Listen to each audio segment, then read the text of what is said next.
How would I define lifelong learning, given that it's my entire life right now in the work that I do as an academic, but also the work that I do through the Bain Centre? I guess I would describe it as the continuous pursuit of knowledge and skills. How about that?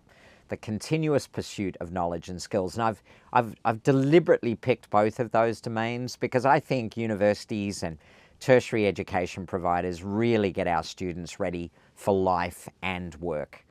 And the reason why lifelong learning is so important now, no matter who you are, where you operate your institution, what sort of student type that you have, it's because it's all about staying competitive and adaptable in a rapidly changing world. The pace of life, the speed of innovation and disruption, the ever-shortening shelf life of skills, be those technical skills or even our enduring human capabilities, it requires us dialing in to a society that no longer thinks of education as a once-in-a-lifetime experience, now thinks of education as a lifelong experience. My whole life's work now is around lifelong learning. I'm sort of a self-declared skills nerd, and this is the life that I lead, and I particularly focus on the future of work and the future of leadership in work. So often I get asked to come in and talk to academics or leaders of institutions around how they can embrace lifelong learning. And it's not long in the conversation before I start to run into how their technology is inhibiting their ability to fully embrace lifelong learning. And often when I run into that technology, I run into the limitations of their LMS. And so I thought I'd just share with you sort of reasons why legacy LMSs will hold you back from embracing lifelong learning. The first is they often lack flexibility and scalability, which really limits the ability to fully embrace sort of diverse learning pathways.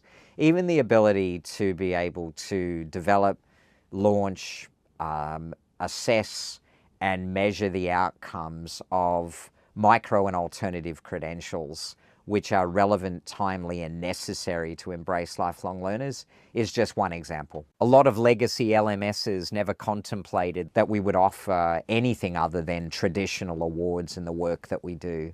The second way they hold you back is just poor integration with modern tools that creates a really fragmented learning experience.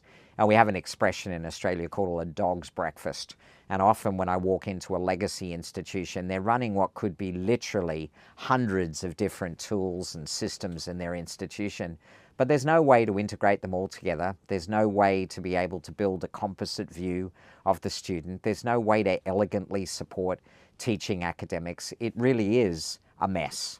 The third is that they often result in an outdated user experiences that discourage our students and staff using the LMS, especially for mobile learners. You know, we are all addicted in our daily lives to the use of mobile devices. So when I walk into an institution and I look at a great implementation of the LMS, there's a few things that come to mind. The first is flexibility and scalability to really accommodate all of the different learning formats, all of the different durations, all of the different student types. It's all about flexibility and scalability. The second is that seamless integration with modern tools and educational resources, no matter where they come from.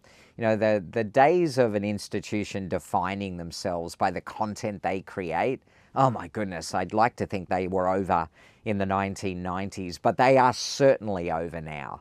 So the ability to find awesome content, no matter where it lives, and integrate it into our learning experiences, that's what defines a really great LMS. The third is AI-driven personalisation features to really be able to tailor the content to the individual learner needs. You know, I've been talking about personalisation in education literally since the 1980s. It's always been the holy grail, the thing publishers wanted to talk about, ed tech companies wanted to talk about, institutions wanted to talk about, but it's real now.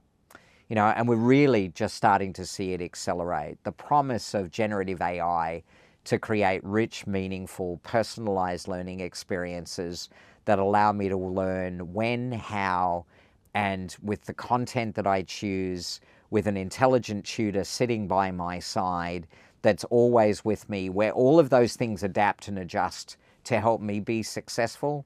No longer a dream, now a reality. You need a LMS that's going to run right next to you continuously to adopt and deliver that innovation for you to keep pace. And the final one is really user-friendly mobile design to allow me to get access to my learning, my systems, my support, my belonging, my socialization 24/7, no matter where I am, from my pocket or my hip bag. That's what we need. That's what we expect. And a modern day LMS, cloud-based, mobile first by design, it'll do that for you.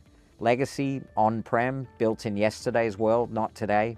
It's going to hold you back, not liberate you. So those are the things I'd look for when you're considering a contemporary LMS, particularly if you want to embrace the lifelong learner.